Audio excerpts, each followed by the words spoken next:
Captain Sarah Chen pressed her palm against the bioscanner, feeling the familiar tingle as it read her genetic signature. The massive steel doors of Research Station Omega-7 hissed open, revealing corridors that hummed with an energy she couldn't quite identify. 3 months ago, she had been commanding a simple patrol vessel along the outer rim. Now she was walking into humanity's most classified facility, about to witness something that would change everything she thought she knew about Earth's place in the galaxy. Dr. Marcus Webb, the station's lead xenobiologist, greeted her with tired eyes and a coffee-stained lab coat. His graying hair stuck up at odd angles, and Sarah could tell he hadn't slept properly in weeks.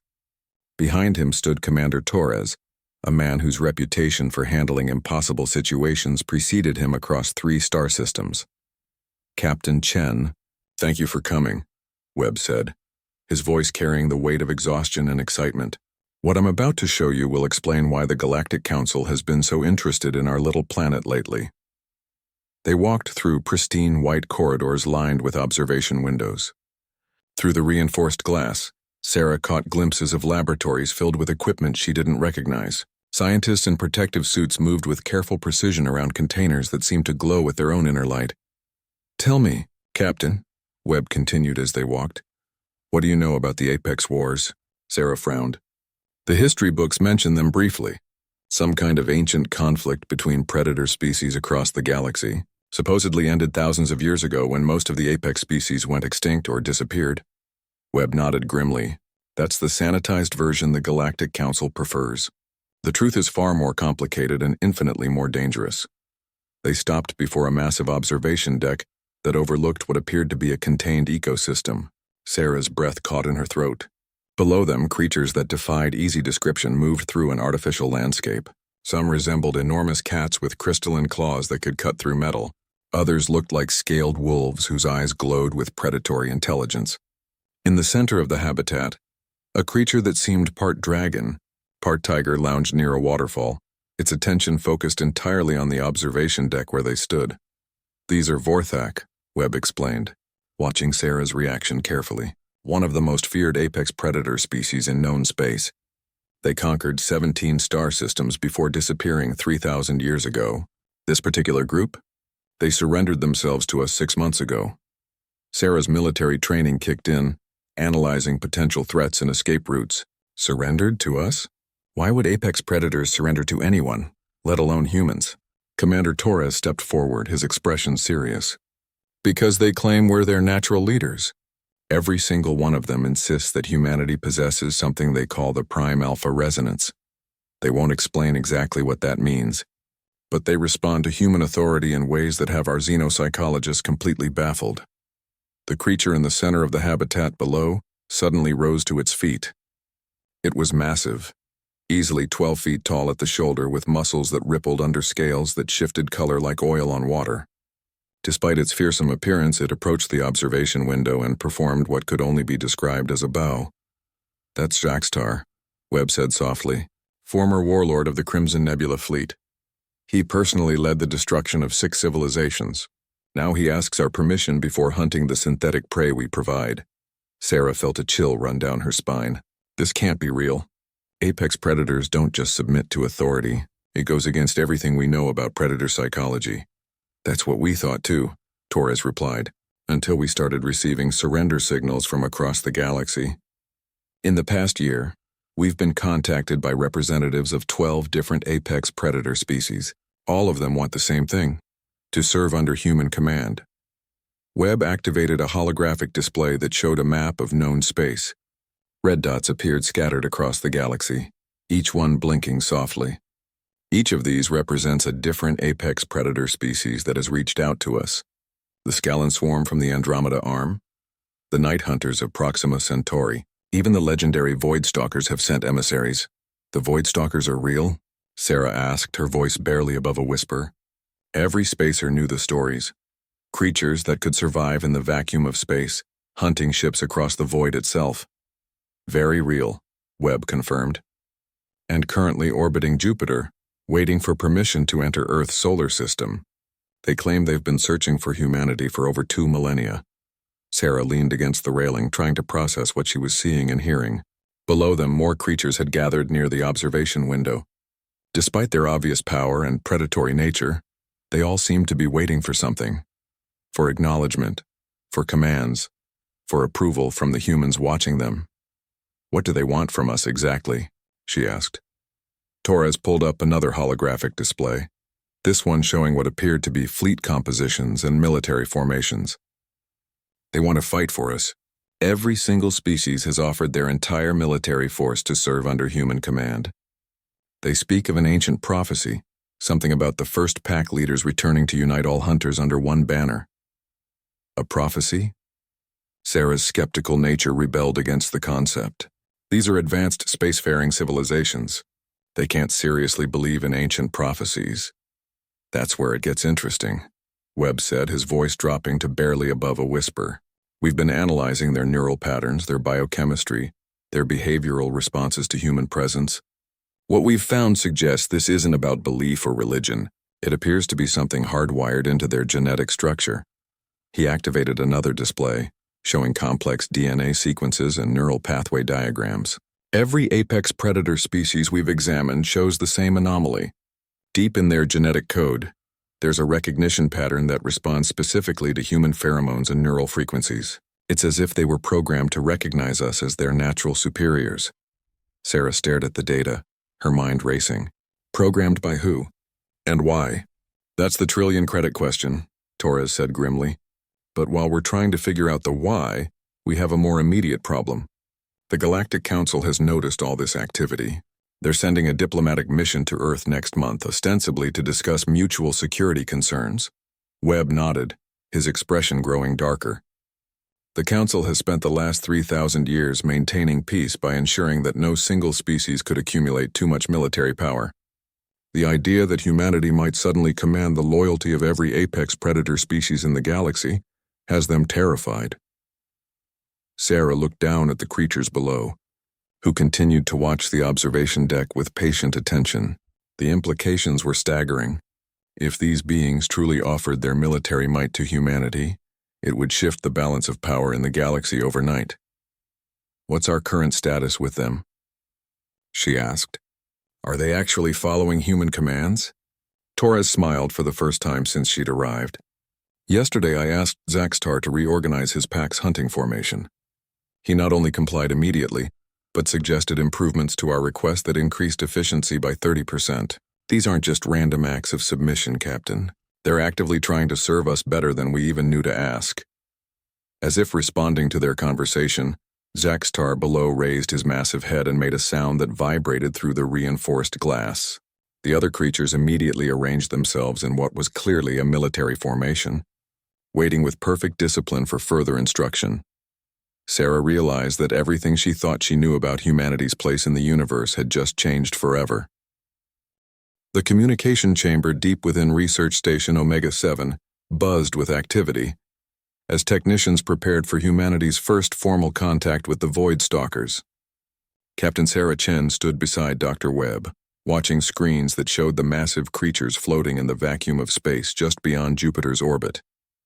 Each Void Stalker was roughly the size of a destroyer-class starship, their bodies rippling with bioluminescent patterns that pulsed in perfect synchronization. "They've been waiting out there for 3 days," Webb explained, adjusting the translation algorithms. "Our initial communications suggest they have something important to tell us about the nature of this whole situation." Admiral Rebecca Stone, recently arrived from Earth Command, observed from the back of the chamber. Her presence indicated just how seriously the military was taking these developments. Sarah had served under Stone before, and knew that the Admiral never personally involved herself unless the stakes were enormous. The main screen flickered to life, showing the lead Void Stalker in detail. Its hide seemed to absorb light rather than reflect it, and where eyes might be on a terrestrial creature, there were instead clusters of sensor organs that glowed like distant stars. When it spoke, the translation came through as a deep, resonant voice that seemed to carry the weight of eons. "Greetings, First Pack leaders," the Void Stalker began. "I am Nexus Prime, speaker for the Deep Hunt. We have traveled far and waited long for this moment." Admiral Stone stepped forward. "We appreciate your patience. Our scientists tell us you have information about why apex predator species are drawn to humanity. Nexus Prime's bioluminescent patterns shifted to what the computer interpreted as amusement. Your scientists probed the surface of a truth so ancient that most species have forgotten it ever existed. The recognition you trigger in us is not random evolution, First Pack leaders. It is the result of careful design. Dr. Webb leaned toward his microphone. Designed by whom? By you, came the unexpected reply. Though not the you that exists now, but the you that once ruled the stars themselves. The chamber fell silent except for the hum of equipment. Sarah felt a chill that had nothing to do with the station's climate control. Admiral Stone's expression remained carefully neutral, but Sarah caught the slight tightening around her eyes that indicated she was processing something significant. Could you elaborate on that statement? Stone asked carefully. The Void Stalker's patterns shifted again, this time to what seemed like reverence mixed with sadness. Long before your species forgot their true nature, humanity was not confined to a single world. You commanded fleets that spanned galaxies, shaped the evolution of countless species, and maintained order across the known universe. Webb frantically typed notes as Nexus Prime continued. The apex predator species were not enemies in the old times. We were your enforcers, your companions, your most trusted allies. Each of us was crafted to serve specific functions within the greater human empire. Sarah found her voice. That's impossible. Human civilization is barely 10,000 years old. We have archaeological records going back to our earliest settlements.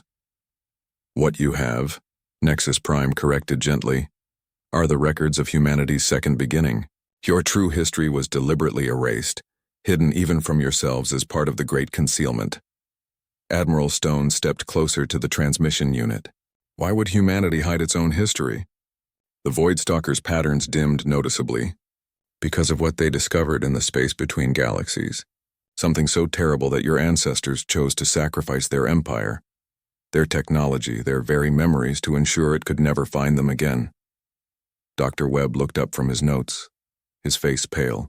Are you saying that humanity voluntarily regressed to a primitive state? Not primitive, Nexus Prime corrected. Protected. Your ancestors scattered across the galaxy, planted false histories, destroyed their own technology, and withdrew to a single world where they could appear to be nothing more than another developing species. The chamber erupted in whispered conversations as the implications sank in. Sarah felt as though the ground beneath her feet had shifted. If this was true, it explained not only why apex predators recognized human authority, but also why the Galactic Council seemed so nervous about humanity's recent expansion into space. Admiral Stone raised her hand for silence. Nexus Prime, you mentioned something in the space between galaxies. Can you tell us more about this threat? The Void Stalker's entire body seemed to recoil, its patterns flickering erratically. They are called the Devourers of Purpose, entities that exist to unmake order, to reduce all organized matter and energy to chaos. They consume not just physical matter, but the very concept of structure itself. Webb's hands trembled slightly as he typed. How do you know about them? Because we were created specifically to fight them, Nexus Prime replied. Every apex predator species in the galaxy was designed by your ancestors to be a weapon against the Devourers. We are immune to their reality warping effects because human genetic engineering made us anchors of stability in an unstable universe. Sarah's mind raced through the implications. That's why you all recognize human authority. We're literally your creators. More than creators, the Void Stalker confirmed. You are the keystone upon which our very existence depends. Without human leadership, our species begin to lose coherence. We become less than we were designed to be. Admiral Stone absorbed this information with the practiced calm of a career military officer. Nexus Prime, why are you telling us this now? What's changed? The Void Stalker's patterns shifted to what could only be described as urgency, mixed with fear. Because the Great Concealment is failing. The Devourers have found traces of your ancestors' work. They are coming, and this time there will be no retreat, no place to hide. How long do we have? Stone asked bluntly. Our deep space monitors detect their presence at the edge of this galaxy cluster. Based on their previous patterns of movement, perhaps 50 of your years before they reach this region of space. Webb looked up from his calculations. 50 years to prepare for entities that forced humanity to abandon a galactic empire and hide as primitives on a backwater planet? Not primitives, Nexus Prime corrected again, and this time there was something like pride in the translated voice. Even reduced to a single world, Even with your memories suppressed, humanity has accomplished what no other species managed in the same time frame. You rediscovered spaceflight, developed quantum communications, created artificial intelligence, and begun expanding across the galaxy again. The Void Stalker paused, its pattern shifting to what seemed like amazement. Your ancestors planned for this. They knew that eventually the threat would return, and they designed the concealment to fail at precisely the right moment. As humanity naturally developed back toward its true potential, the genetic locks they placed on our species would activate, drawing us back to your service. Sarah felt a strange mixture of awe and terror. So all of this, our expansion into space, the apex predators seeking us out, even this conversation, was planned by our ancestors tens of thousands of years ago? The broad strokes, yes, Nexus Prime confirmed, though the details were left to chance and choice. Your ancestors could not predict exactly how events would unfold, only ensure that when the time came, humanity would not face the devourers alone. Admiral Stone straightened, her expression shifting into the commanding presence that had made her a legend in human military circles. Nexus Prime, what do we need to do? First, you must reclaim your birthright as first pack leaders. The apex predator species are already gathering, but they need formal acknowledgement of the ancient bonds. Without it, we cannot access the full capabilities your ancestors built into us. Webb looked up from his notes. What kind of capabilities? The Void Stalker's pattern shifted to something that might have been a smile. The kind that once allowed a single human fleet commander to coordinate the defenses of an entire galaxy. As if summoned by their conversation, alerts began sounding throughout the station. The communication officer turned from her console, her face excited and worried in equal measure. Admiral, we're receiving signals from 17 different locations across the solar system. Unknown vessels requesting permission to enter Earth's defensive perimeter. They're all using the same identifier, apex predator species reporting for ancient duty. Admiral Stone looked at the screen showing Nexus Prime's patient, alien features, then at the blinking lights on the tactical display showing incoming vessels. The moment for half measures and careful consideration had passed. Nexus Prime, on behalf of humanity, I formally acknowledge the ancient bonds between our species. Consider this your authorization to enter Earth's solar system and begin whatever preparations are necessary. Void Stalker's entire body blazed with bioluminescent patterns of what could only be interpreted as joy and relief. The Deep Hunt acknowledges. The first pack leaders have returned and the galaxy will know order once again. The Galactic Council's diplomatic vessel emerged from hyperspace at the edge of Earth's solar system with all the subtlety of a sledgehammer. Captain Sarah Chen watched from the bridge of humanity's newest flagship, the UES Apex Dawn, as the massive crystalline structure that housed the Council's delegation approached.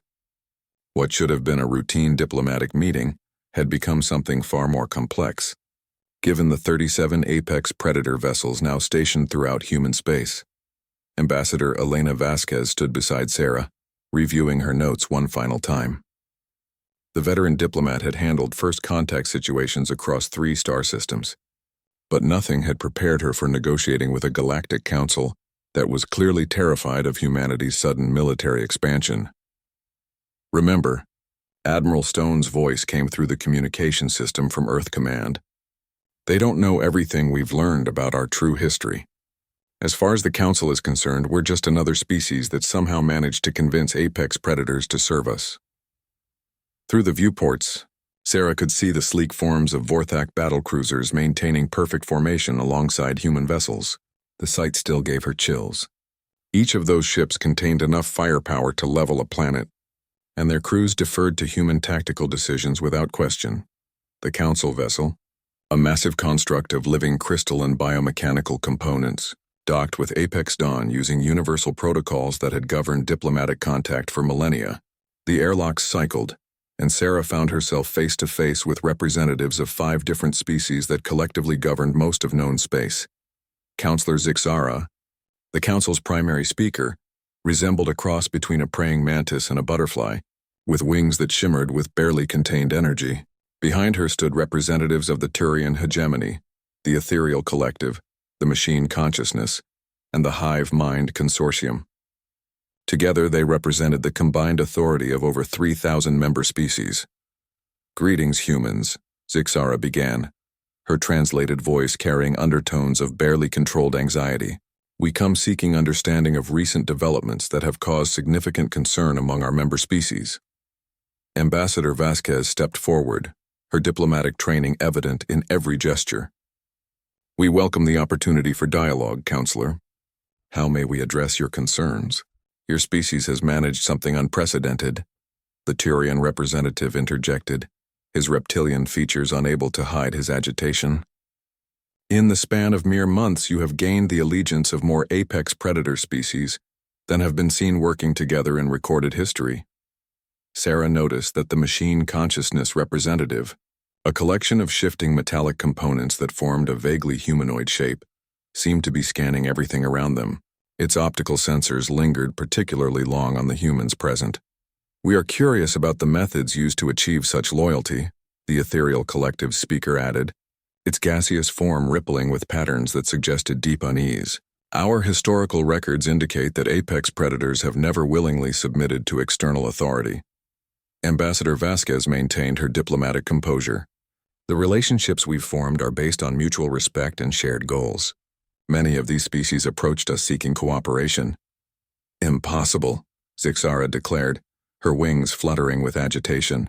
"The Vorthak alone conquered 17 systems before disappearing. The concept of them seeking cooperation with any species contradicts everything we know about predator psychology."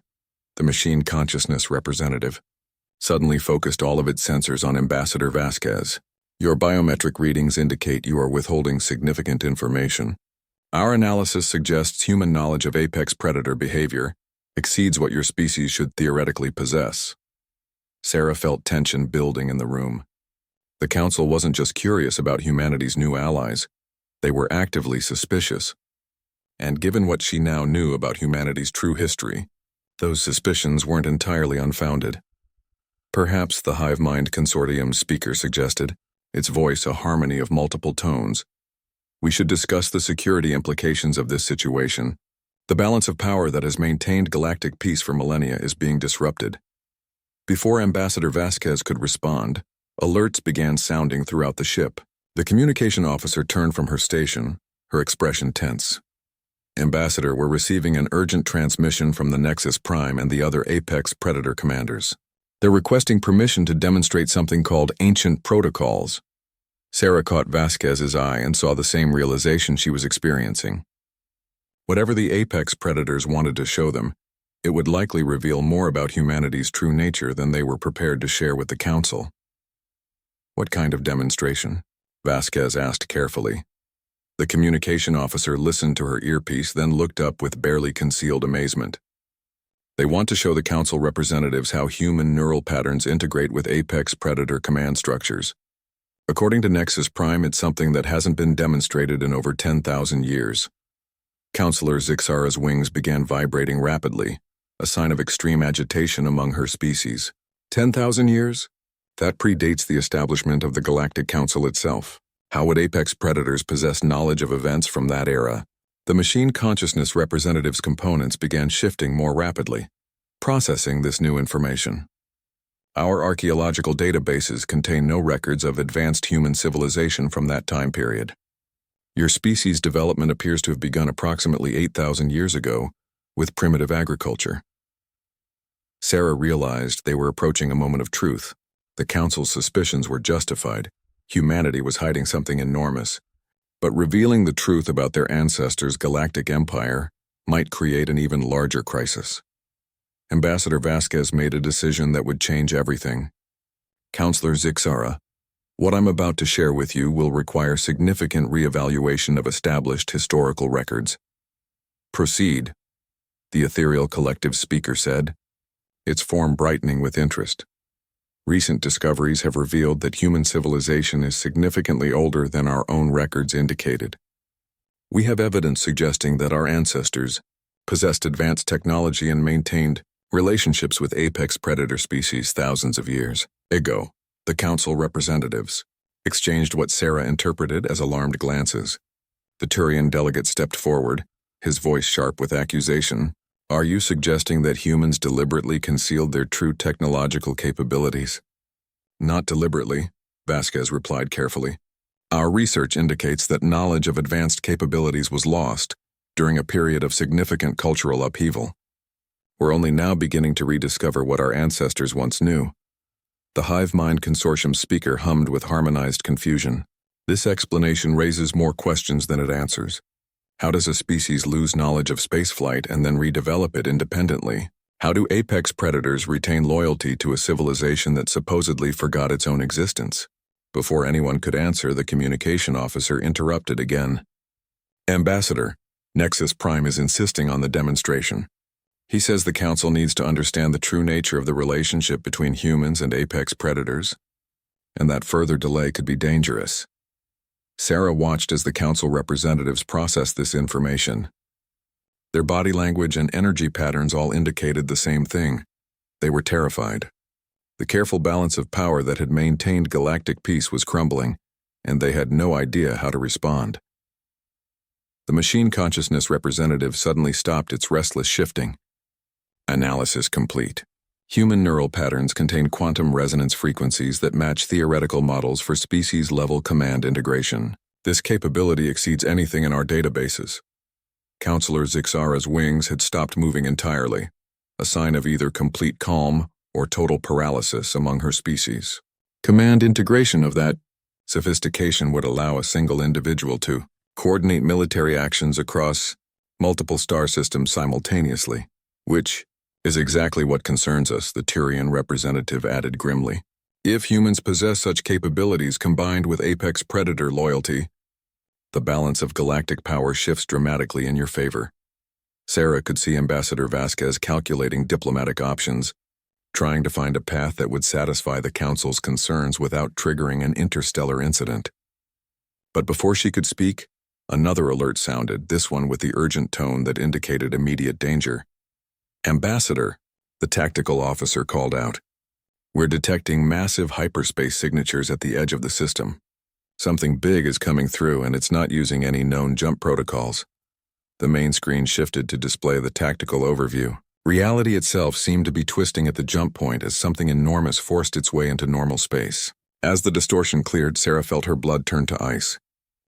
The bridge of the UES Apex Dawn transformed into a command center, unlike anything the Galactic Council representatives had ever witnessed. Captain Sarah Chen watched in amazement as holographic displays materialized around her, showing tactical information from every Apex Predator vessel in the system. But more incredible than the technology was what happened to her mind when she accessed it. Information flowed into her consciousness like water finding its level. She could feel the thoughts and intentions of 37 different ship commanders across 6 species, their minds linking with hers through quantum neural networks that her ancestors had built into human DNA.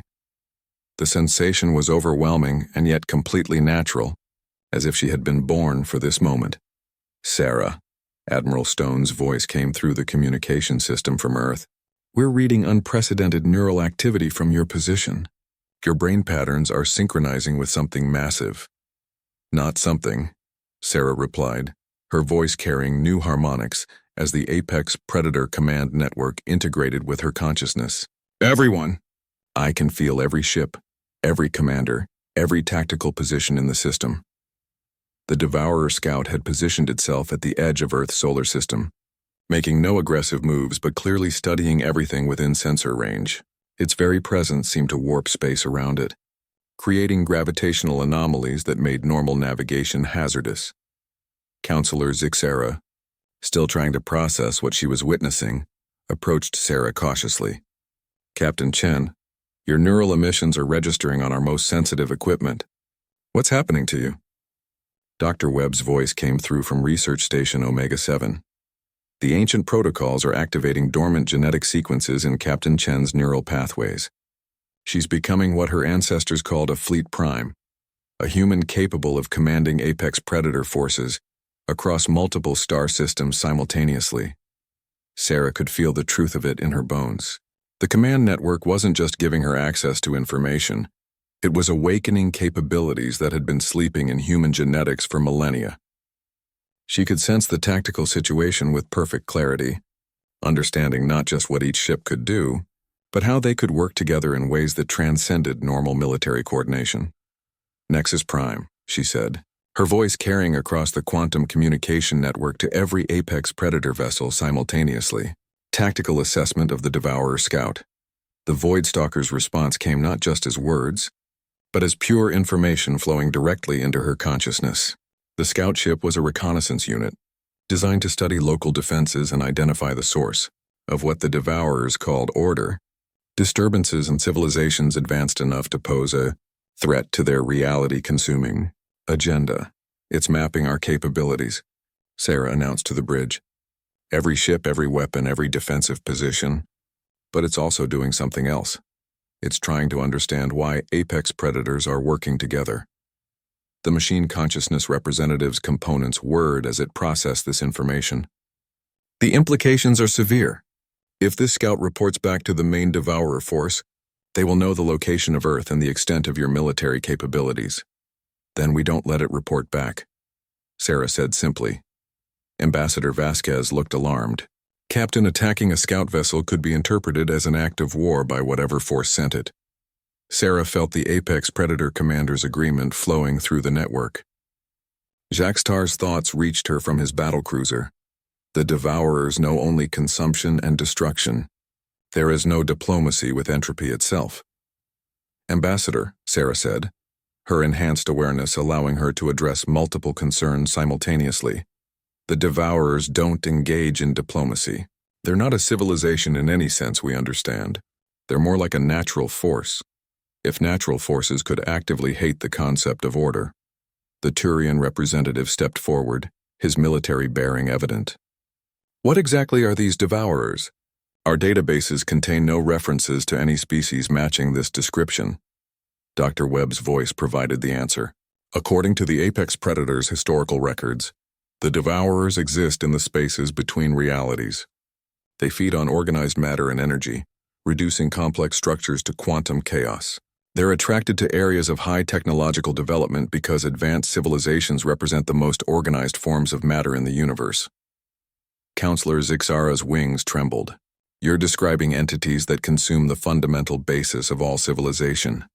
Exactly, Sarah confirmed, her consciousness now fully integrated with the command network. And they're particularly drawn to what they call prime order sources, species that can create and maintain extremely complex organizational structures. The ethereal collective speaker flickered with patterns of deep concern. Species like advanced spacefaring civilizations, like the Galactic Council, like humanity at its peak, Sarah added grimly. Our ancestors' galactic empire represented the highest form of organizational complexity the Devourers had ever encountered. That's why they focused their entire effort on destroying it. Through the command network, Sarah could feel the Apex Predator ships moving into attack formations with fluid precision. Each vessel knew exactly where it needed to be, what role it needed to fill, and how to coordinate with every other unit in the fleet.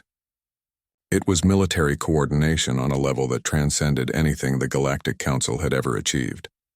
The Hive Mind Consortium's speaker hummed with new understanding. The Apex Predator species weren't just weapons against the Devourers. They were designed to be extensions of human organizational capability. Living ships that could maintain complex battle formations even in the reality-warping presence of Devourer entities. Nexus Prime's voice confirmed through the network. Your ancestors created us to be immune to entropy effects, anchored to reality by our loyalty to the prime order source. Sarah watched the tactical display as her fleet moved into position. 37 Apex Predator vessels arranged themselves in a formation that somehow seemed both mathematically perfect and intuitively natural. Each ship's position strengthened the others, creating a network of mutual support that would be nearly impossible to break. Captain, the tactical officer reported, the Devourer scout is beginning to move. It's heading directly toward Earth. Through the command network, Sarah felt the collective response of every Apex Predator commander. There was no debate, no hesitation, only unified purpose. The scout represented a direct threat to the prime order source, and that threat would be eliminated. All ships, Sarah commanded, her voice carrying across quantum channels to every vessel in the formation. Implement Ancient Protocol 7. Full spectrum reality anchoring. Coordinated strike pattern Omega. What happened next defied the Council representative's understanding of space combat. The Apex Predator ships didn't just attack the Devourer scout. They somehow stabilized the space around it first, preventing it from using whatever reality-warping defenses it possessed.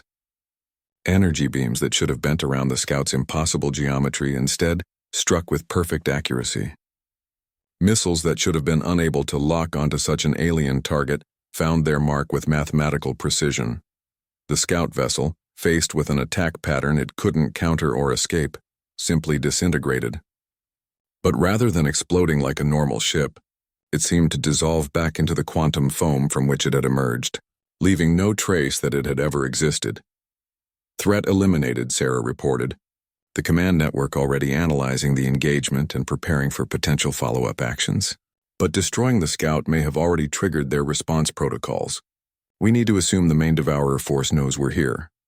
The silence on the bridge was profound as the council representatives processed what they had witnessed. The machine consciousness was the first to speak, its components shifting in patterns that suggested rapid calculation. The coordination demonstrated by your fleet exceeds theoretical maximums for multi-species cooperation. Individual vessels operated as components of a single organism. Because that's exactly what we are, Sarah replied, feeling the truth of it resonate through the command network.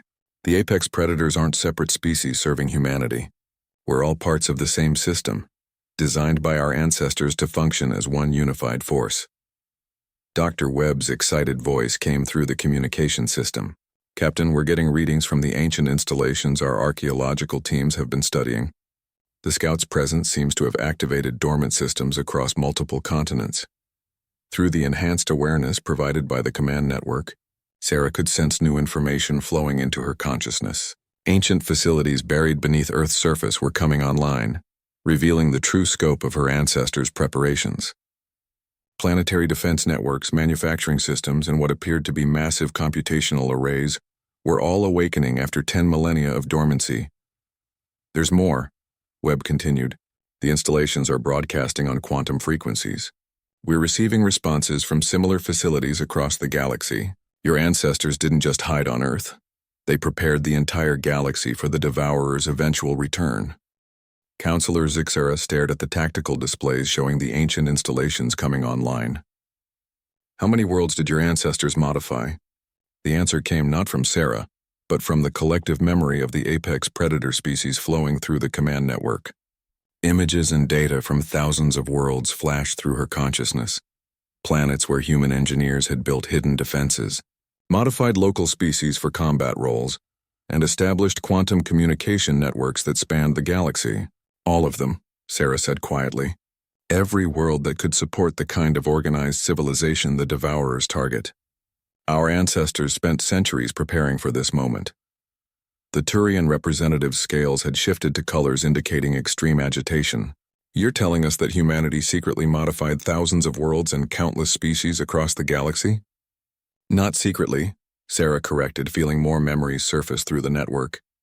Openly, with the full cooperation of every species involved. The threat of the Devourers was too great for any one civilization to face alone. The ethereal collective's speaker flickered with patterns of sudden realization. The Galactic Council itself, our entire governmental structure, the way we organize multi-species cooperation, was that designed by your ancestors as well? Through the command network, Sarah accessed records that her human mind alone could never have contained. The answer was both simpler and more complex than the Council representatives imagined. The Galactic Council was created by the species our ancestors worked with, using organizational principles humanity developed. But it was meant to be a temporary measure, a way to maintain order until the real threat returned and the ancient protocols could be reactivated. Ambassador Vasquez, who had been quietly observing the revelations, finally spoke. What exactly are these ancient protocols? Sarah felt the weight of 10,000 years of preparation flowing through her consciousness. A galaxy-wide defense network based on the principle that organized complexity can defeat entropy, but only if that organization is maintained by a prime-order source. Meaning humanity, the machine consciousness stated flatly. Meaning humanity working in perfect coordination with every species our ancestors modified for this purpose, Sarah corrected. The Apex Predators are just the beginning. Every major civilization in the galaxy has dormant genetic modifications that will activate in the presence of devourer entities. The entire galactic community is about to become an integrated defense network. Alerts suddenly sounded throughout the ship as new vessels began appearing throughout the solar system. But these weren't more apex predators. These were ships from every major civilization in the galaxy, their crews reporting the sudden activation of ancient protocols in their own genetic structures. "Admiral," the communication officer reported, "we're receiving messages from Turian ethereal machine consciousness and hive mind vessels. Their crews are experiencing what they describe as awakening memories and an overwhelming compulsion to report to human command authority." Counselor Zixara looked at her fellow council representatives, then at Sarah. "This is what you meant by preparation. Your ancestors didn't just create apex predator species, they modified all of us." "Not modified," Sarah said, understanding flooding through her as the network revealed the full scope of her ancestors' work. "Enhanced, given the ability to function as part of a larger system when the ultimate threat appeared." The bridge displays suddenly showed something that made everyone freeze. At the edge of the galaxy, space itself was beginning to darken as something enormous forced its way through the barriers between realities. The main devourer force had found them, and it was larger than anyone had imagined possible. "Fleet Prime," Nexus Prime's voice resonated through the quantum network. "The great hunt begins. All species report ready for integration with human command authority." Sarah looked at the massive alien armada spreading across the galaxy's edge, then at the hundreds of ships now gathering in Earth's solar system. Representatives of every major civilization were present, their crews experiencing the same awakening that had transformed the apex predators. "Counselor Zixara," she said formally, "on behalf of the restored Human Command Authority, I'm requesting permission to assume tactical control of all Galactic Council forces for the duration of this crisis." The council representative looked at her colleagues, at the impossible alien threat filling their displays, and at the unified fleet of previously incompatible species now operating in perfect harmony. "Permission granted, Fleet Prime," Zixara said, using Sarah's new title for the first time. "Save us all." The ancient command center buried beneath the Swiss Alps had been sleeping for 10,000 years. But as Fleet Prime Sarah Chen descended into its crystalline depths, every system awakened to her presence. The facility was vast beyond imagination, its quantum processing cores stretching deep into the Earth's crust. This was where her ancestors had coordinated the defense of an entire galaxy, and now it fell to her to do the same. Dr. Webb accompanied her into the facility, his scientific excitement barely contained as they passed through chambers filled with technology that transcended anything in current human understanding. "The quantum resonance patterns are incredible," he whispered, running instruments over walls that seemed to pulse with their own inner light. "This isn't just advanced technology. It's technology that operates on principles we haven't even theorized yet."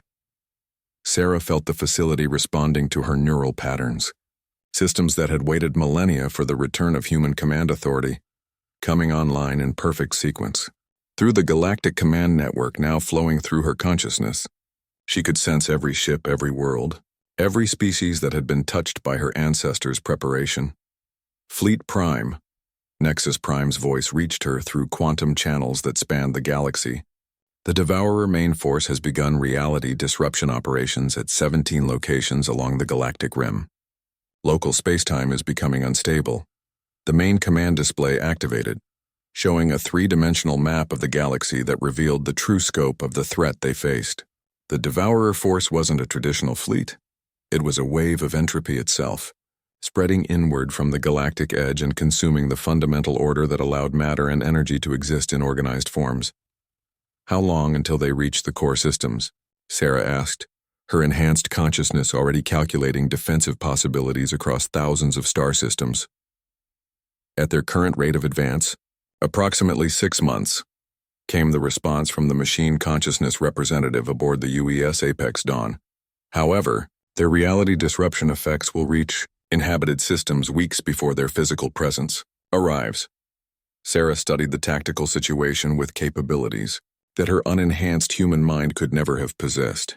The Galactic Command Network allowed her to process information from millions of sources simultaneously, seeing patterns and possibilities that spanned the entire galaxy. What she discovered filled her with both hope and terror.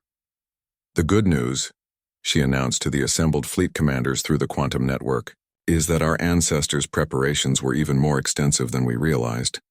Every major star system has dormant defense installations that are now coming online. Webb looked up from his instruments, his face pale with amazement. Sarah, the energy readings from these installations suggest they're drawing power directly from stellar cores. The output levels are beyond anything we thought possible. That's because they're not just defensive installations, Sarah replied, accessing ancient technical specifications through the command network.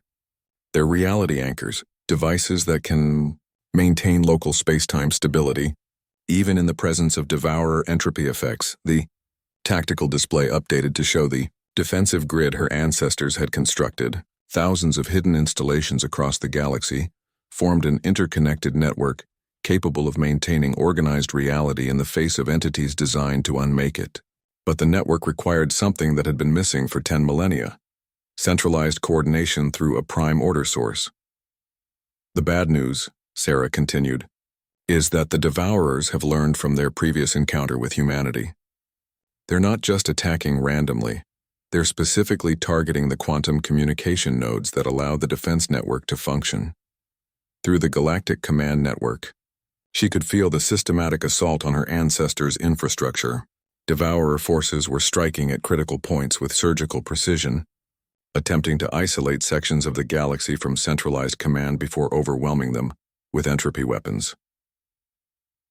Fleet Prime, Admiral Stone's voice came through from Earth Command. We're receiving emergency signals from the Outer Rim colonies. The Devourer advance forces are using some kind of weapon that's causing entire star systems to simply stop existing. Sarah accessed the sensor data through the command network, her enhanced consciousness parsing information that would have taken teams of analysts weeks to understand. What she saw defied rational explanation. Star systems weren't being destroyed. They were being edited out of reality itself, leaving behind voids where space-time had been reduced to quantum chaos. They're using reality erasure weapons, she announced grimly. They've learned to weaponize entropy on a stellar scale. Counselor Zixara's voice reached her from the diplomatic vessel still stationed near Earth. Fleet Prime, what are our options against weapons that can delete entire star systems? The answer came not from Sarah's human experience, but from the collective memory of the apex predator species, and the ancient protocols now flowing through her consciousness. Her ancestors had faced this exact weapon during the original war, and they had developed countermeasures that pushed the boundaries of what should be possible.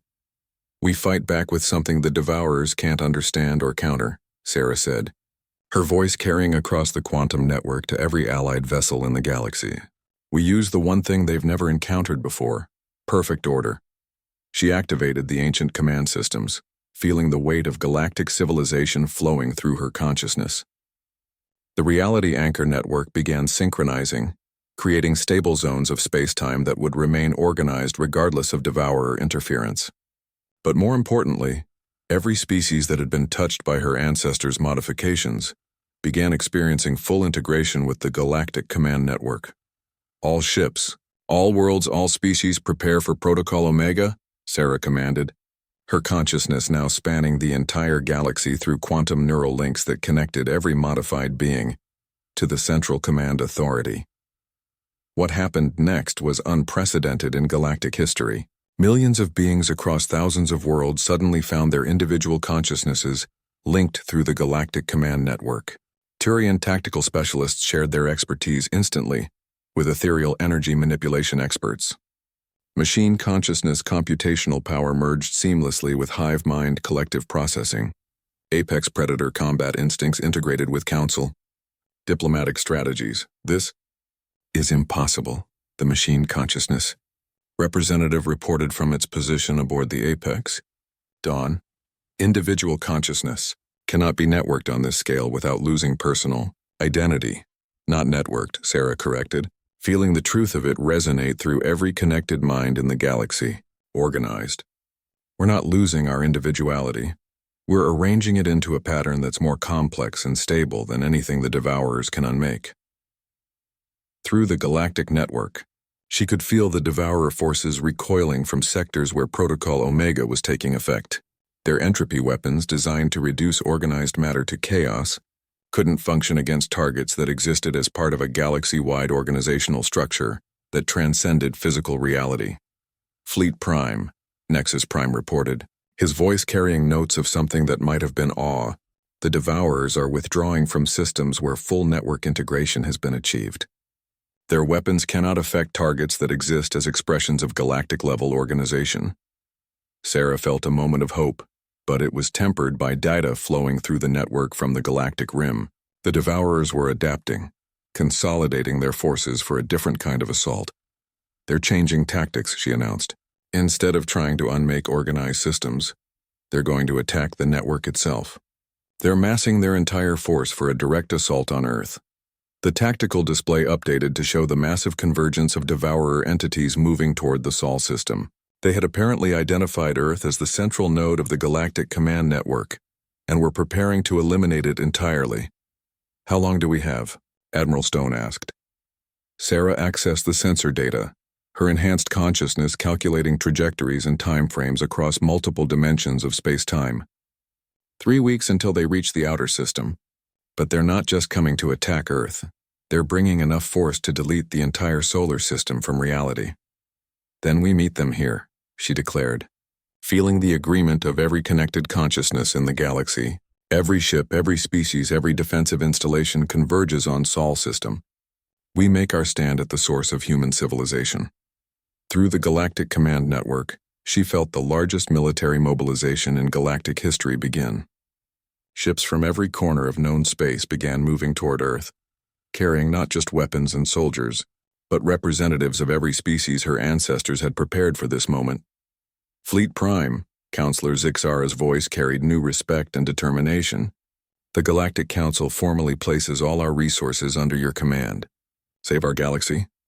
The Sol system had become the most fortified location in galactic history.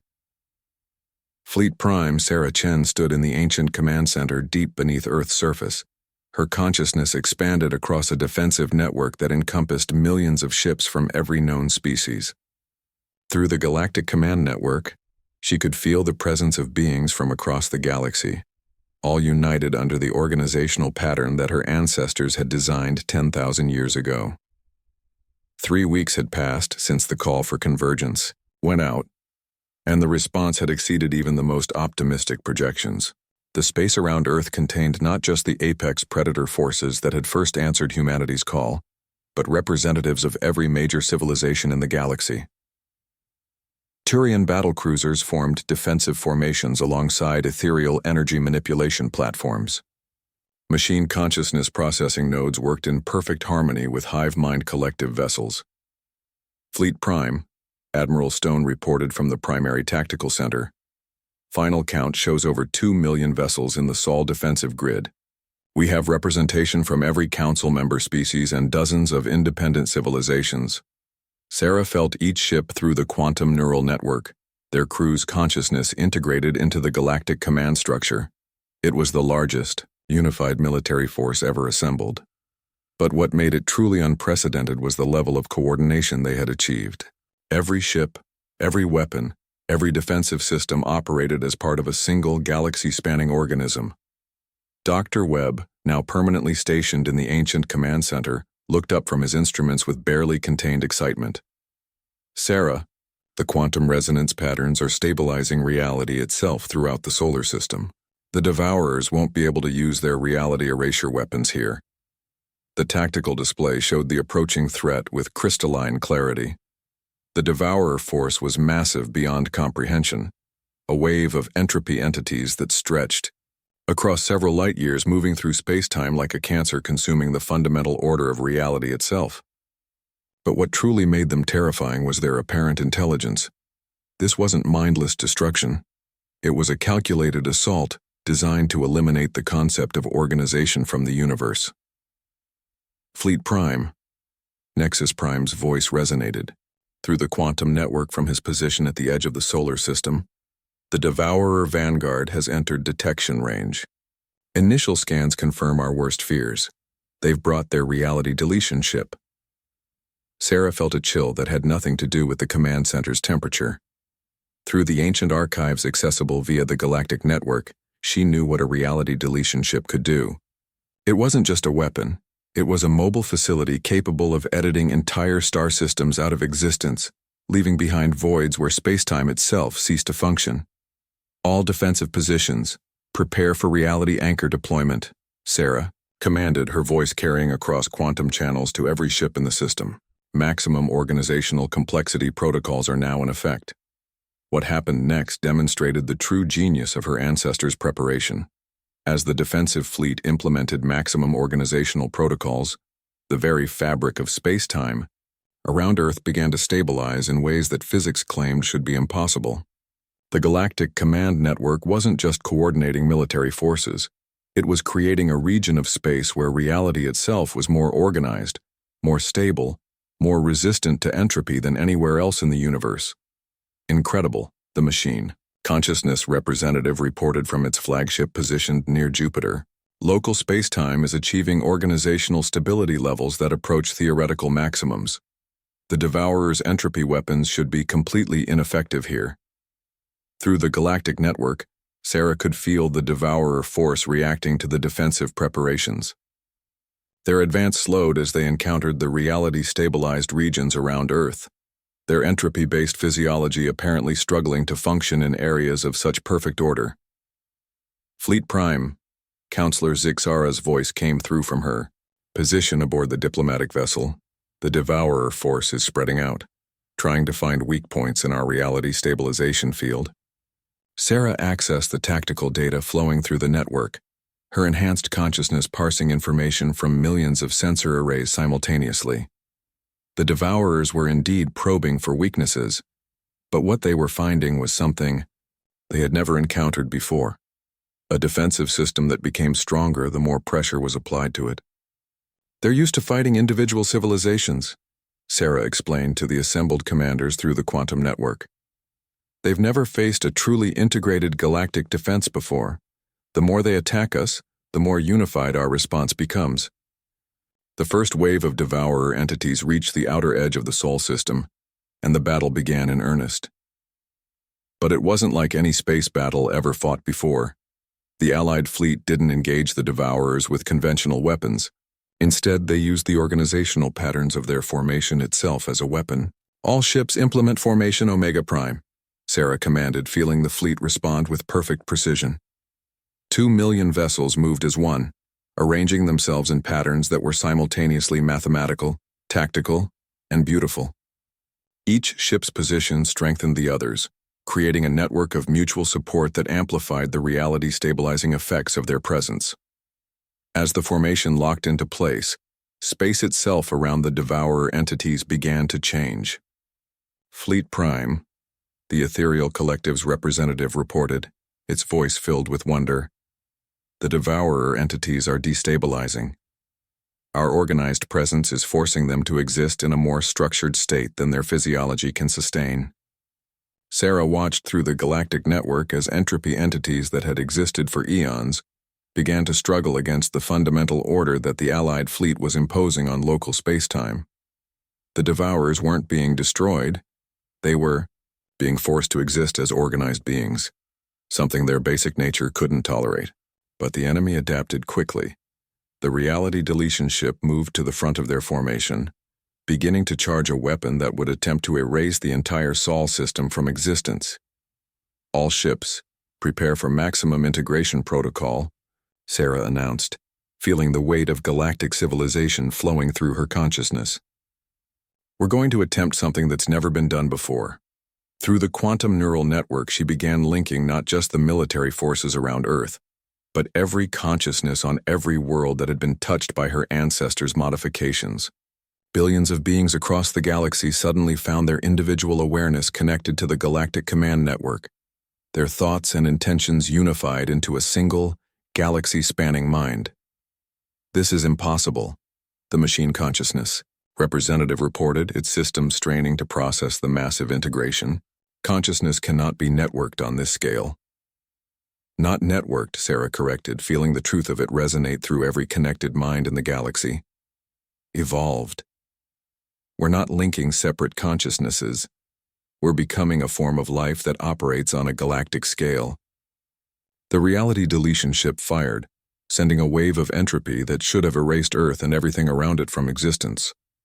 But the wave encountered something it had never faced before. A target that existed as an expression of galactic-level organization, anchored in reality by the unified consciousness of an entire civilization. The entropy wave struck the organized reality field around Earth and simply stopped. For the first time in their existence, the Devourers had encountered something they couldn't unmake. Fleet Prime, Nexus Prime's voice carried notes of triumph. The reality deletion weapon has failed. Our organizational complexity exceeds their entropy generation capacity. Through the galactic network, Sarah felt the Devourer force reacting to this unprecedented failure. For entities that existed to reduce complexity to chaos, encountering something too organized to unmake was perhaps the first time they had ever experienced fear. All forces advance, Sarah commanded, feeling the unified response of galactic civilization itself. Show them what perfect order can accomplish. The Allied fleet moved forward as one, not to destroy the Devourers, but to organize them. As they advanced, space-time itself became more stable, more ordered, more structured. The Devourer entities found themselves forced to exist in increasingly organized states, until their fundamental nature as chaos entities could no longer be sustained. One by one, the beings that had terrorized the galaxy for eons began to transform. Forced to exist in perfectly organized space-time, they discovered something they had never experienced before: the possibility of being something other than agents of entropy. Fleet Prime, Dr. Webb's voice was filled with amazement. We're not destroying them, we're converting them. They're becoming organized beings. Sarah felt it happening through the galactic network, a transformation on a scale that defied comprehension. Entities that had existed to unmake reality were learning to exist as part of organized systems. The ultimate weapons of chaos were becoming defenders of order. This is what our ancestors discovered, Sarah announced to the galaxy through the quantum network. The Devourers aren't evil, they're incomplete. They exist in a state of pure entropy because they've never encountered anything organized enough to show them an alternative. The battle, if it could still be called that, ended not with victory or defeat but with transformation. The Devourer force that had threatened to consume the galaxy was becoming part of the galactic defense network, their reality manipulation abilities now serving to strengthen, rather than undermine, the organized structure of space-time. Fleet Prime, Counselor Zixara's voice carried wonder and relief in equal measure. What happens now? Sarah looked at the tactical displays showing former enemies integrating into the galactic command network, their unique abilities adding new dimensions to the organizational patterns that now spanned known space. Through the quantum network, she could feel billions of beings across the galaxy sharing in the moment of transformation. Now, she said, feeling the weight and wonder of her ancestors' ultimate gift to the galaxy, we build something better than either of our species could achieve alone. We become the unified civilization that can explore the spaces between galaxies, bringing order to chaos and showing other incomplete beings that there's an alternative to entropy. The galaxy would never be the same. Humanity had reclaimed its role as the prime order source. The apex predators had fulfilled their ancient purpose, and even the Devourers had found their place in the greater pattern of organized reality. The age of perfect order had begun,